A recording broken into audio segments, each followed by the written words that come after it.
यो hello guys, कैसे हो आप सभी लोग। हम देखने वाले हैं खूनी मंडे। हाँ, मुझे पता है बहुत टाइम हो गया खूनी मंडे की वीडियो बनाने में। तो इसी बात में मैंने आज सोचा कि आज मुझे खूनी मंडे की वीडियो मिल गई थी, तो मैं सोचा कि है ना, चलो खूनी मंडे की वीडियो में बना लेते हैं।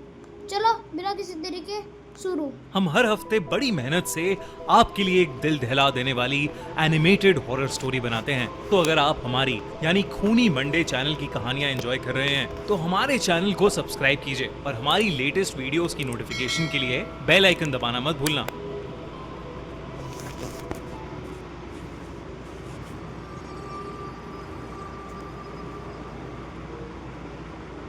अजितेश कानपुर के गोविंद नगर में अपनी बीवी और 5 साल के बेटे के साथ रहता था। उसका एक छोटा सा कपड़े का गोडाउन था जिससे घर का खर्चा बस किसी तरह निकल जाता था। लेकिन उस पर एक बहुत बड़ा लोन था, एक ऐसा कर्ज जो खत्म होने का नाम ही नहीं ले रहा था। उसकी बीवी सुनीता दिन भर घर का काम करती थी और इन सब परेशानियों के चलते उन दोनों के बीच बात कम होती थी और खामोशी ज्यादा। अजितेश का बड़ा भाई सुरेश लखनऊ में एक बहुत अमीर बिजनेसमैन था। बड़ा घर, बड़ी गाड़ी और हर बार जब भी वो मिलने आता एक तसल्ली भरी नजर से अजितेश को देखता और कहता, कोई बात नहीं, सब ठीक हो जाएगा। अजितेश को सुरेश की इस बात को सुनकर हमेशा ऐसा लगता कि वो कोई बीमार हो जिसको ठीक होने में वक्त लगेगा। अजितेश हमेशा उस दिन का इंतजार कर रहा था जब वो भी ये बात सुरेश को कहने का मौका पाएगा। वो दिन आया तो जरूर, लेकिन जिस तरह से आया वो अजितेश ने कभी सोचा भी नहीं था। एक सर्दी की रात अजितेश के मोहल्ले में एक तांत्रिक आया। बूढ़ा, सफेद बाल, झुकी हुई कमर और उसके दोनों कंधों पर एक एक कौवा बैठा हुआ था। वो मोहल्ले की गलियों में चिल्लाता हुआ गूंज रहा था, अपनी फूटी किस्मत को बदलो, अगर अपनी फूटी किस्मत बदलनी है तो मेरे पास उसका उपाय है। और यही कहता हुआ वो उस मोहल्ले की एक गली से दूसरी गली में जा रहा था। हर जगह सर्दी की धुंध छाई हुई थी और उस धुंध में तांत्रिक और उसके दो कौवों की छोटी सी आंखें चमक रही थीं। लोग अपने घर की खिड़कियों से झांक कर देख तो रहे थे, पर कोई उस तांत्रिक के पास नहीं गया। अजितेश भी उस तांत्रिक को दूर से देख रहा था, लेकिन कुछ देर में वो तांत्रिक वहां से चला गया। लेकिन उस रात अजितेश पूरी रात नहीं सो पाया। वो अपने टूटे हुए मकान और उससे भी बेकार जिंदगी के बारे में सोचता रहा। वो सोचता रहा कि क्या उसे उस तांत्रिक के पास जाना चाहिए।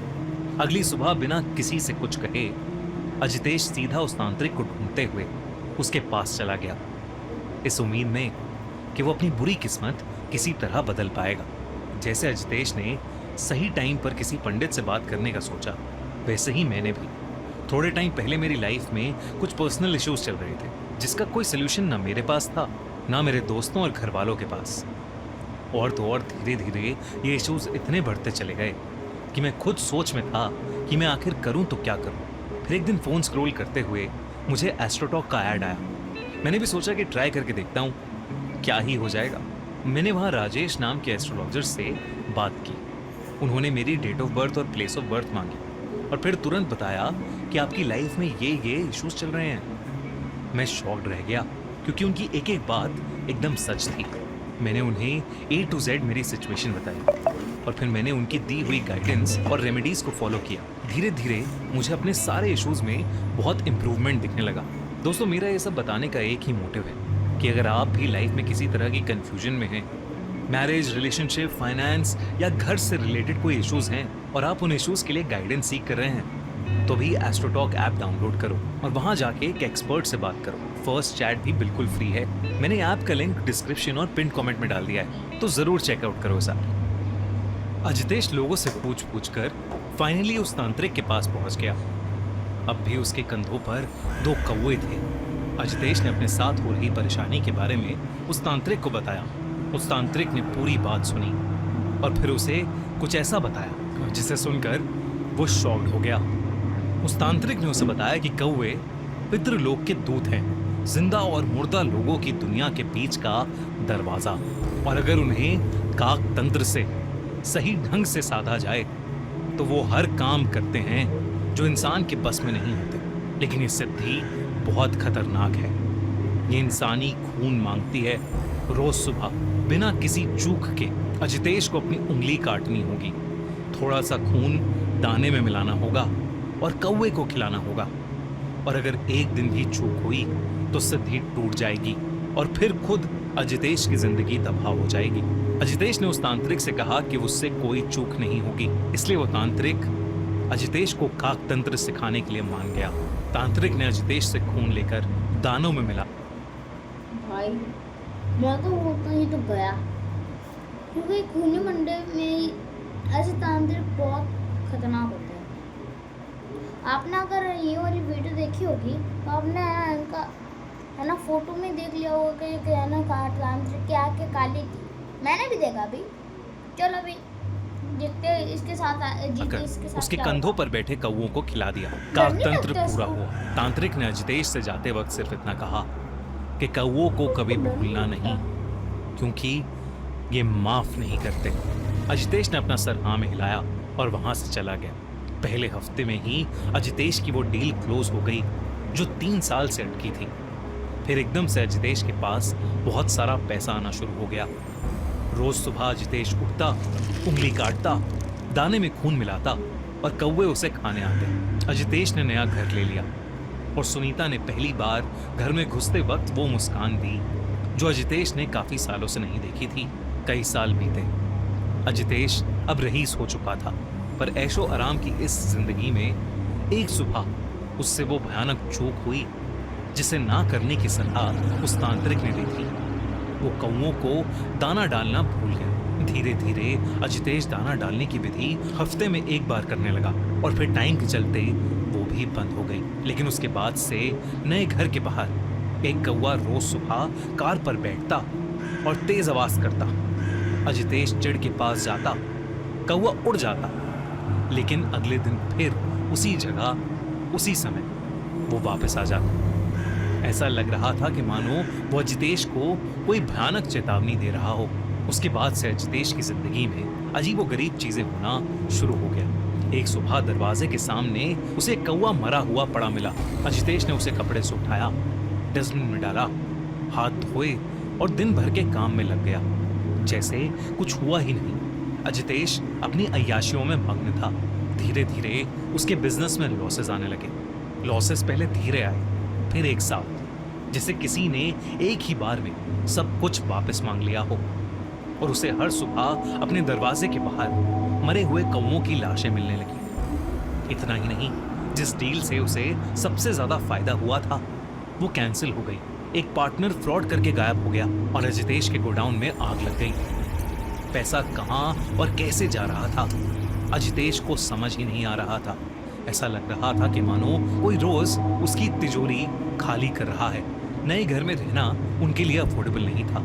और एक दिन अजितेश और सुनीता अपने बेटे के साथ चुपचाप अपना सामान उठाकर पुराने घर में वापस आ गए, बिना इस बारे में कोई भी बात किए। पुराने घर में आकर जब अजितेश ने पहली बार बाहर झांका तो उसकी सांसें रुक गई।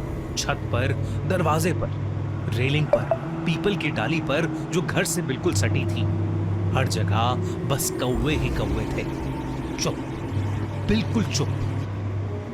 भाई इसको पहले सोच लेना चाहिए था कि ये गलती नहीं होती। अब इसने खुद बोला था कि मेरे से भी गलती नहीं होती। जब इसको पता है कि मुझसे याद नहीं होगा, फिर ब्लैक मैजिक हो गया इसके साथ।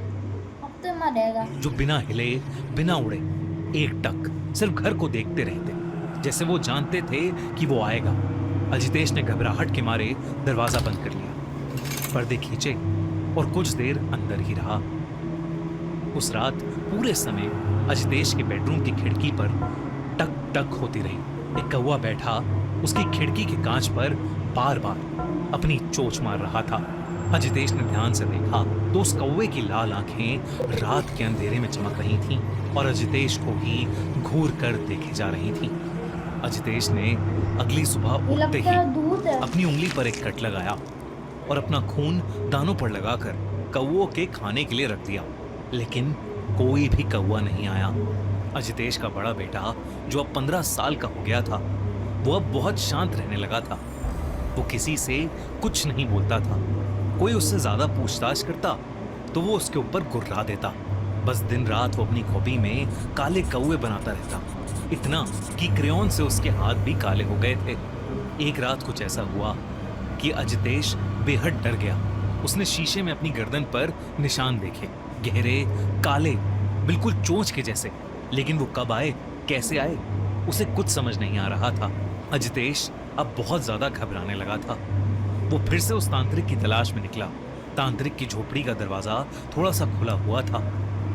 अंदर से कोई आवाज नहीं आ रही थी, बाहर भी कोई नहीं था। आंगन बिल्कुल सुनसान था। पर अजितेश जब अंदर गया तो उसके रोंगटे खड़े हो गए। वो तांत्रिक जमीन पर अधमरा सा पड़ा था।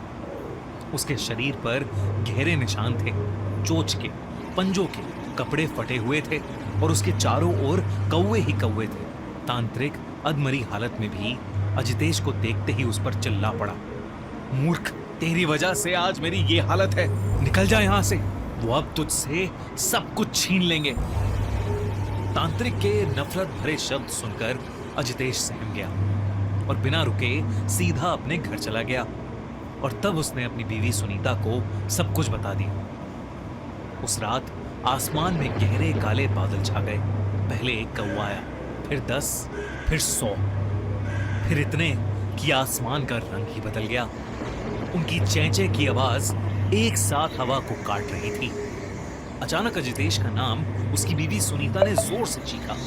आवाज उसके 15 साल के बेटे के कमरे से आ रही थी। जब अजितेश वहां गया तो उसके बेटे को अजीब से दौरे पड़ रहे थे, जैसे मरने के समय कोई कौवा फड़फड़ाता है, बिल्कुल वैसे ही उसका बेटा छटपटा रहा था। फिर वो अजितेश को देखते ही गुस्से से पागल हो गया। उसकी आंखें लाल होने लगी और चेहरा काला पड़ने लगा। अचानक उसके होंठ एक कौवे जैसे चोंच में बदल गए और उसने अजितेश के ऊपर हमला करना शुरू कर दिया। कि देखकर सुनीता की चीख निकल गई। लेकिन वो तब तक नहीं रुका जब तक अजितेश की सांसें खत्म नहीं हो गई। और तभी अचानक से उनके घर के अंदर सैकड़ों कौवे घुस आए और अजितेश के शरीर से उसका मांस नोचने लगे। ये सब देखकर सुनीता की रूह कांप उठी थी। उसके बाद अजितेश का बेटा बेहोश हो गया और बिल्कुल पहले की तरह नॉर्मल दिखने लगा। वो उसी रात अपने बेटे के साथ हमेशा हमेशा के लिए वो घर छोड़कर चली गई और फिर कभी लौटकर उस घर में वापस नहीं आई। अजितेश का वो घर आज एक खंडर बन चुका है, लेकिन लोगों को उस घर के अंदर 100 से ज्यादा कौवों का झुंड मंडराता हुआ दिखता है।